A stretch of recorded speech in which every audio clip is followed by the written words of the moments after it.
गोत्र की अवधारणा हिंदू धर्म में सदा से है। ये हिंदू धर्म के सबसे जटिल विषयों में से एक है। गोत्र को अति प्राचीन माना गया है, यहाँ तक कि ऐसा कहा गया है कि गोत्र पहले आए और फिर वर्ण व्यवस्था प्रारंभ हुई, अर्थात गोत्र की अवधारणा वर्ण व्यवस्था से भी प्राचीन है। गोत्र शब्द में गो का अर्थ है इंद्रिया और त्रा का अर्थ है रक्षा करने वाला, अर्थात गोत्र उनके नाम पर होता है जो परिवार और समाज की रक्षा करने वाले हों। प्राचीन काल से ही ऋषियों को समाज का रक्षक माना गया है, इसी कारण गोत्र ऋषियों के नाम पर ही रखे जाते हैं। हालांकि हिंदू धर्म में वनस्पतियों पशु पक्षियों को भी रक्षक माना गया है, इसी कारण कई गोत्र उनके नाम पर भी होते हैं, जैसे सिंह, मत्स्य, अश्वत्थ, पीपल इत्यादि। पाणिनि ग्रंथ के श्लोक 4.162 में गोत्र की परिभाषा दी गई है,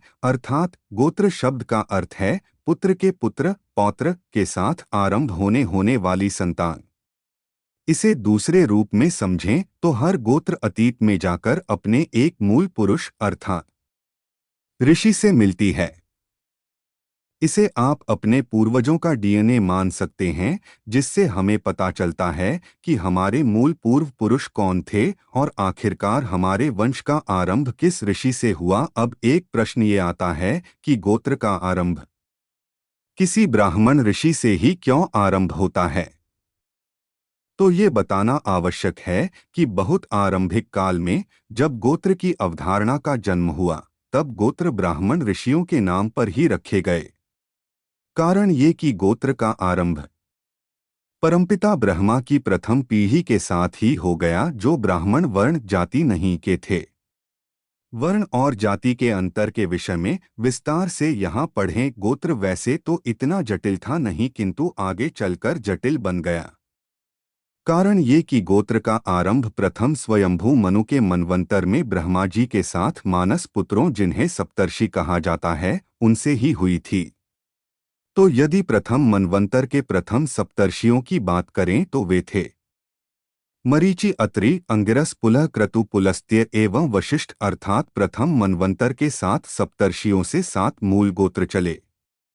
हालांकि आगे के मनवंतरों में ये क्रम थोड़ा जटिल हो गया।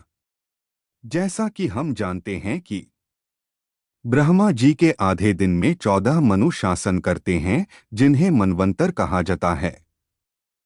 ब्रह्मा जी की आयु के विषय में विस्तार से यहाँ जानें।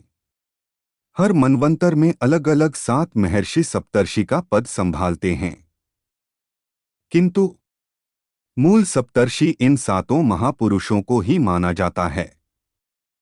अब चूंकि हर मनवंतर में सप्तर्षि अलग होते हैं, इसी कारण अलग अलग ग्रंथों में मूल गोत्र भी अलग अलग बताए गए हैं। प्रथम स्वयंभू मनु के सप्तर्षियों और उनसे प्रारंभ होने वाले गोत्र के अतिरिक्त गोत्र के आरंभ का सबसे प्रामाणिक विवरण हमें महाभारत के शांति पर्व में मिलता है।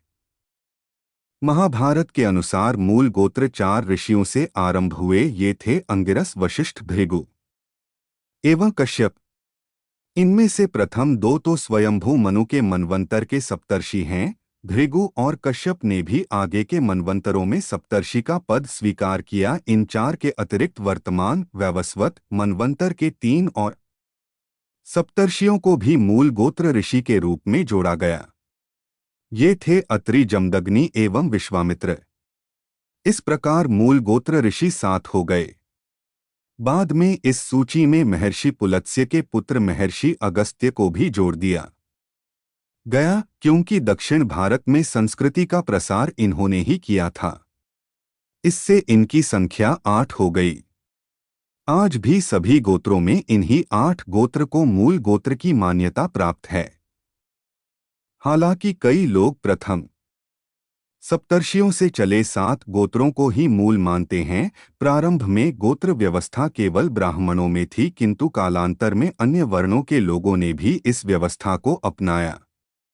आगे चलकर जब और कई प्रमुख महर्षियों का उद्भव हुआ तो उनके नाम पर भी अलग गोत्र चले।